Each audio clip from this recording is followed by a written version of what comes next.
Three things your history teacher didn't tell you about the M1 Garand. One almost killed its adoption. One still makes veterans furious. And the third, it changed every firefight in World War II. Stay with me.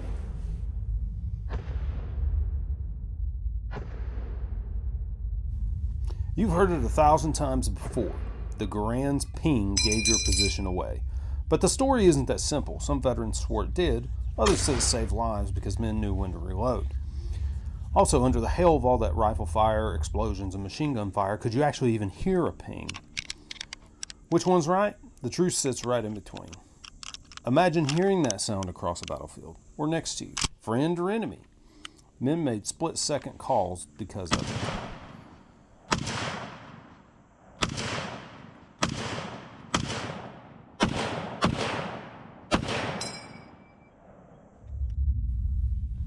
John Garand's rifle was originally tested for a lighter round, the .276 Peterson, which was the round designed by a man named John Peterson.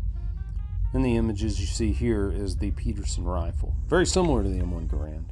Tests loved the new cartridge, but logistics, politics, and the Army's need for ammo commonality killed it. Rechambering to the .30-06 nearly broke the gun's adoption timeline. Imagine if logistics had won, this weapon may have never been issued the way it was. The decision was made to stay with .30-06 because of all of the surplus ammo left over from World War I used in the M1903 rifle. This changed millions of soldiers' lives. It's a what if that gets me every time.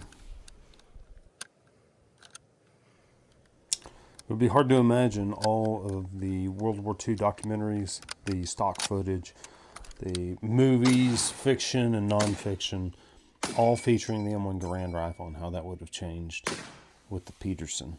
Also think of the M1 carbine, which was loosely based around the M1 Garand, how it would have been different as well.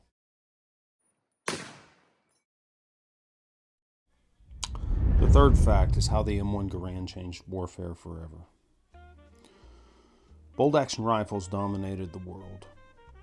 The Garand handed ordinary GIs semi-automatic firepower, faster follow-up shots, more time to see and respond. For many, that wasn't just a technical fix, it was survival. When soldiers speak of the Garand, they don't just talk about specs, they tell you that it saved buddies.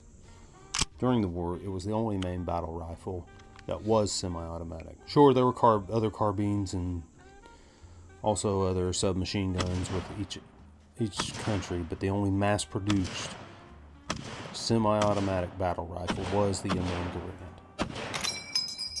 That's what I hear when I hold one. That weight is in the hands. It carries the stories of the veterans who carried them in the battle.